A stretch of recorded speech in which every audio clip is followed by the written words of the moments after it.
By now, you have probably heard that Apple has launched a high-yield savings account for Apple Card users, which promises annual returns of at least 4.15% interest. And according to Apple, this percentage is more than 10 times the national average. But generally speaking, a high-yield savings account is a good investment strategy for beginners or non-accredited investors because it's more than you can make with a standard savings account. But today, I'm going to show you step by step how to easily make more money than Apple's high-yield savings account.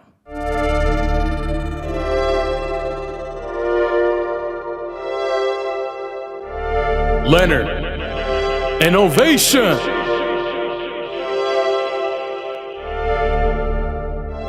You are now tuned in to Leonard Innovation, where the focus is on entrepreneurs who don't come from wealth, but have the potential to be great. My name is Justin Leonard. An interesting fact, the Chipotle CEO, Brian Niccol, is the former Taco Bell CEO.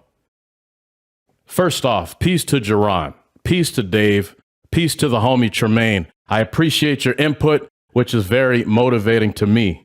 So again, today we are talking about this Apple high-yield savings account, which is a great idea, but we are going to beat Apple. And everything discussed today is what I would do. I'm not a trained financial advisor. It's even possible that some of the information I present today could be outdated within a few years. But today I'm going to show you how to make more money than the Apple high-yield savings account without even trying hard. By the way, the savings account is technically made possible by Goldman Sachs, but just branded as an Apple product. So let's begin with the basic strategy. We want to invest in specific financial assets that have historically made returns greater than Apple's 4.15 annual percentage yield. And today we will be looking at actual data. And I have identified 4 steps which are needed to accomplish this goal of making more money than the Apple high-yield savings account.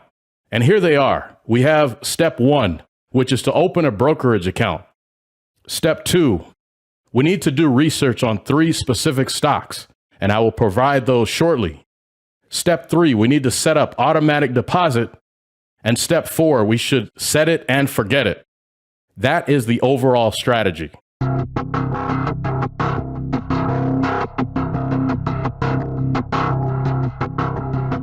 So let's talk more about step 1, opening a brokerage account. And yes, you can also open a brokerage account under a business name to potentially generate even greater returns. A brokerage account basically allows you to do not only banking, but you can also invest in other asset classes like stocks and bonds. If it were me, I would consider opening an account with either E-Trade or TD Ameritrade. For new investors, the trendier mobile apps are okay for now, but as you become more sophisticated in your investing strategy, the popular apps won't have the tools needed to really grow your account. Another way to look at it is most of the people would say more than 100K in their bank account or any account typically don't use entry-level apps like Stash, Webull, or Robinhood. So instead, from the start, we want to get you used to using more advanced platforms just in case your net worth starts to approach the millions. That said, the mobile apps have a few features that I really like, such as the ability to buy fractional shares, which is great for new investors who may not be able to afford a full share of stock, which brings me to step 2.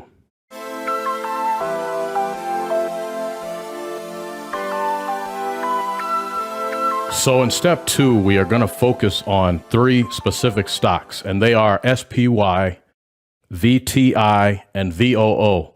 For timeliness, we are only going to explore SPY. Now, each of the 3 stocks follow the general direction of the S&P 500, the performance of which in a historical context has an upward trajectory. Also, each of the stocks is actually a cluster of strong performers within the S&P 500. It's basically like an all-star team. Let me explain what I mean. So if we look at the different companies that make up our example stock, SPY, we see that it's an impressive list of names. It is led by Apple, but you also see Microsoft, Amazon, and even Google in the mix. So whenever you purchase this one stock, you instantly get ownership in all these impressive companies. And even when one is having a bad day, The collective strength of the other players keeps the overall stock performance in balance. Now, as I said, the general trajectory of the S&P index is upwards, which means most of the time the stock price will go up, especially long term. However, there will be quite a few bad days as well. But the good days will outnumber the bad days. To help explain this phenomenon, let's look at the Yahoo Finance website to look at the actual performance of SPY year over year.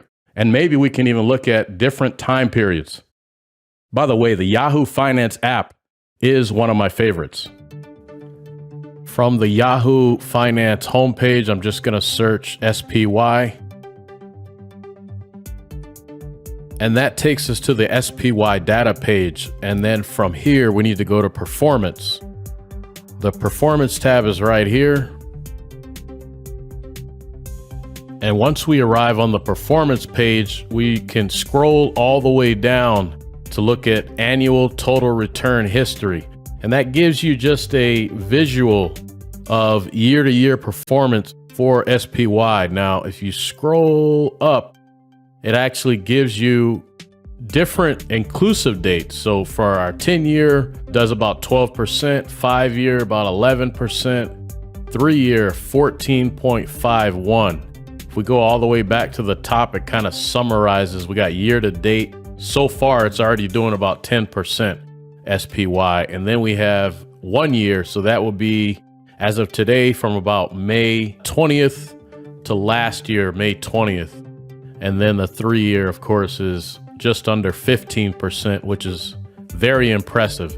And if you look, each one of these is basically double what Apple is offering at 4.15%. So something to think about.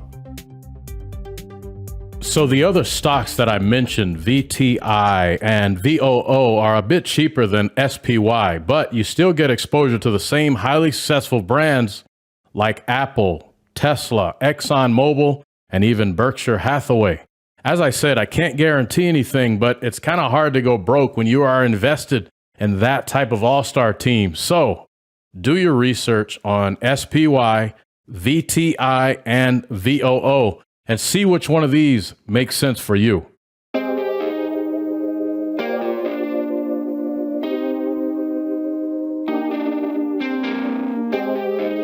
Leonard, innovation. Step 3 is simple. We are going to automate the purchase of our stocks, and there are a few ways to accomplish this.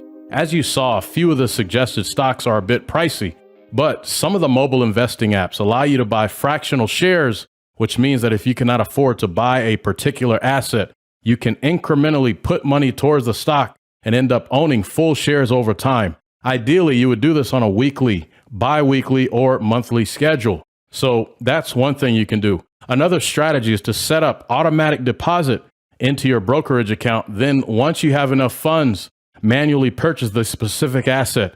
So as you are getting paid, maybe from your job or your business, you are going to autonomously set aside a specific amount to be transferred into your brokerage account. Once you do this, the money is simply going to sit until you do something with it. Now, once you have enough money saved, the next step is to manually purchase either SPY, VTI, or VOO.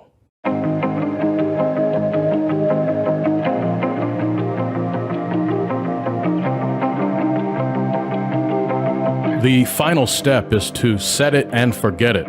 So we have automated our investment on a consistent schedule. The money is now growing with compounding interest. To make this thing grow to insane levels, we need to leave the money in the account untouched and then watch it easily outperform Apple's high yield savings account.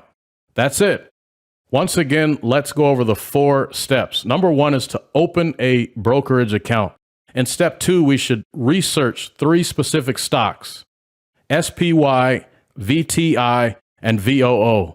Step 3, we need to set up automatic deposit into the brokerage or automatic investment, where we either purchase the whole stock or a fraction of the stock. And step 4 is to set it and forget it. Don't touch it unless there is an emergency. And based on the historical performance of the S&P, which has been around 12% or so over the last decade, you should see your investment grow considerably faster than the Apple high yield savings account. After a few years, compounding interest begins to have a profound effect. Check this out. This is called a future value of an annuity calculator. I will include a link to the calculator and other helpful resources in the description. But this will show you where the differences lie between the Apple account versus the strategy I might use. In year one, let's say you save up $1,200, so $100 per month for 12 months. For demonstration purposes, let's assume a minimum of 10% interest gets added to the $1,200 saved. Year two, you might get to $3,400, and another 10% gets added to that. Eventually, you hit $10K, and 10% gets added to that, and it just grows and grows exponentially because of compounding interest. Lastly, if you enjoy this presentation, the next one will be even better. And for more high-value content, LeonardInnovation.com is the place for free entrepreneur resources like the 90-day online launch guide, free online courses, and more. To learn how to start or grow your business, visit LeonardInnovation.com today. Also, the audio version of Leonard Innovation is available through any major podcast service like Pandora, Amazon Music, Audible, Google, Apple, and Spotify. And if you found this information helpful, please share it with a friend. Thanks again for tuning in.